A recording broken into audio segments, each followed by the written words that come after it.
Hi guys, and welcome back to my channel. So we are still in the village and we are going to slaughter a chicken from the village. Me, I don't have fears in slaughtering the chicken. I just step on it and cut the neck. The knife was giving me trouble, so I had to pluck some feathers from the neck before I could cut that chicken, and that is what I'm trying to do here. It's there to drip before I can put it in the water and remove those feathers. I'm going to put the chicken inside here to soak it in hot water.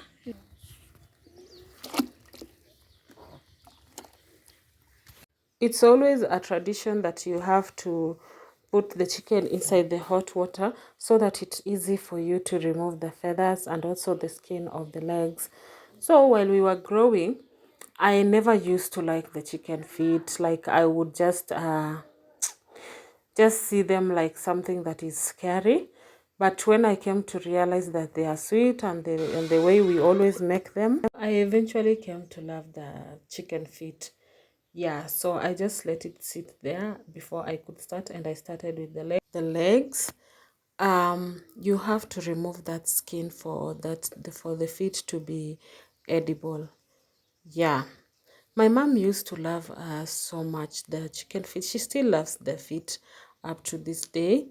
Yeah, she when we are home, she will never allow us to eat the chicken feet. She will always be eating the chicken feet.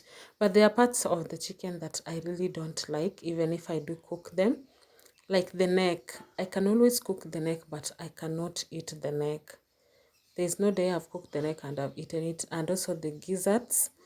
I don't know, for some reason, the gizzard never, there's a taste that comes with the gizzard that I really don't like, but I do cook it anyway. And then I don't also cook the head.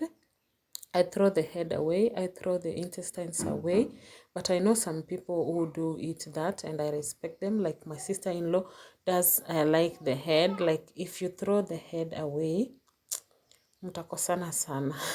Mtakosana sana. As I said, I don't have fears with slaughtering the chicken and also removing the inside. I never seek any help, even if I'm in the city and I want kienyeji chicken. If I haven't gone for those people there who are selling the chicken to cut it for me, I will always just step on it by myself and just slaughter it.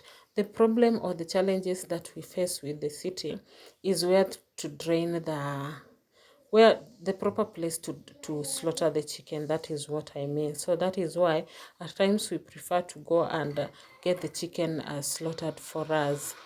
So I was done removing the feathers and I put it on top of the fire so that I could burn the small feathers that had remained on top.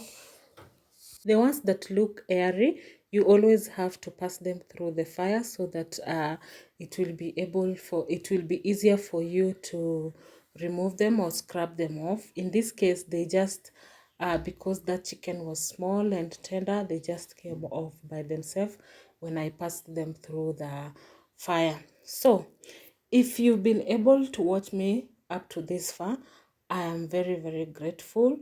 And also to my returning subscribers, I am so thankful that you are able to come back and watch my content. To those who are watching me for the first time, please do consider subscribing to this channel for amazing videos. In this channel, I do motherhood, I do everything about home, cooking, cleaning, motivational videos. So if you like such kind of content, please consider subscribing for more amazing videos. So I'm slicing the chicken. I start by cutting the legs and then cutting the hands, and then also I'm going to slice it into half, and then I'm going to boil it. Yeah, I'm going to boil it only with salt and water, no spices. Here we are at the village. We are not baptizing the chicken with any spices. The only thing I'm going to use in this chicken is oil, water, but it depends. If the chicken could have been oily, I could have not added the oil, because you don't need to add any other oil inside the chicken that is already oily. Even the soup itself is going to make you so nauseous. So I added the oil because the chicken was so young. I don't know if it was young, but to me it looked young, and also had not it had no fat. By the way, it had no fat. It was so lean. Yeah. So here I'm removing the intestines, and also removing the intestine. I'm going to remove that the gizzard from the intestine and scrub it off, and then remove the liver. I heard that if you mess with that thing that is near the liver, the dark thing, if it splits on your chicken, the chicken is going to be very, very bitter.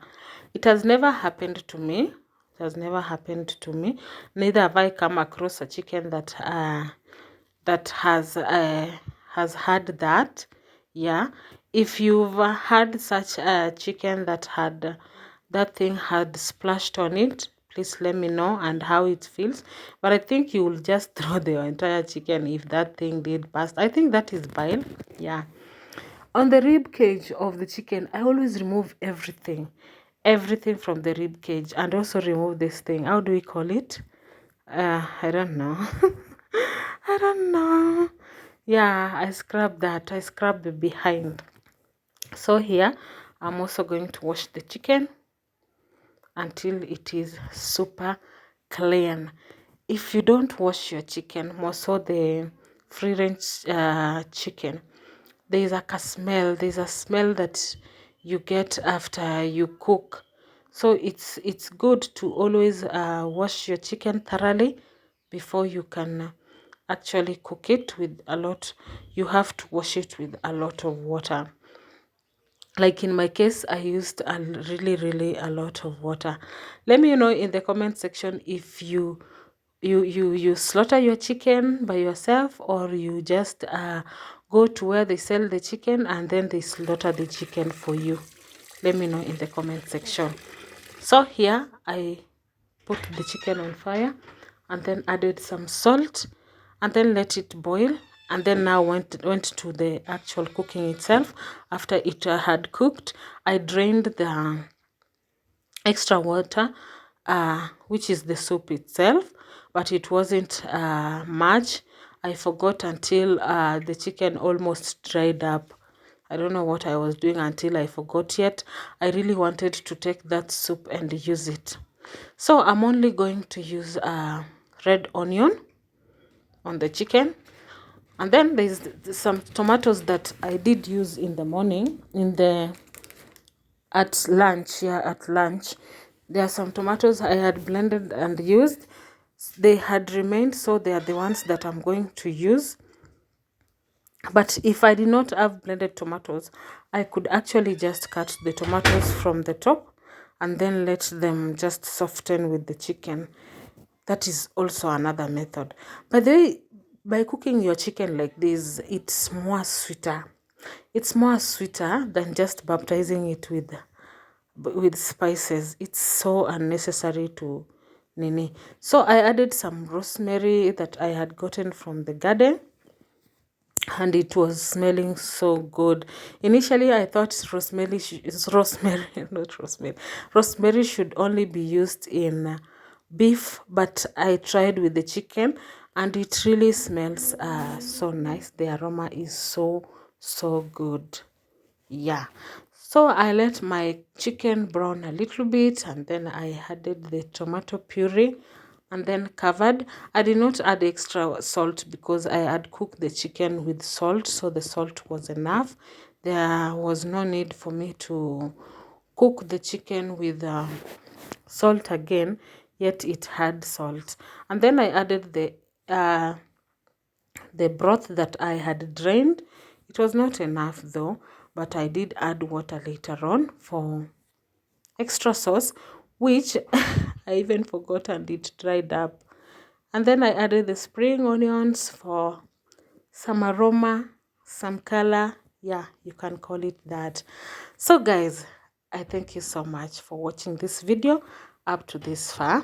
I'm really grateful that you've taken your time to watch this video. Let me know in the comment section how you make your chicken, how you like it. Do you make the free range one or do you make the other one? But I know there are people once in a while they will make kienyeji chicken, which is okay. We all love the other broilers because they cook faster, but also this one works. So until I come your way next time, bye guys.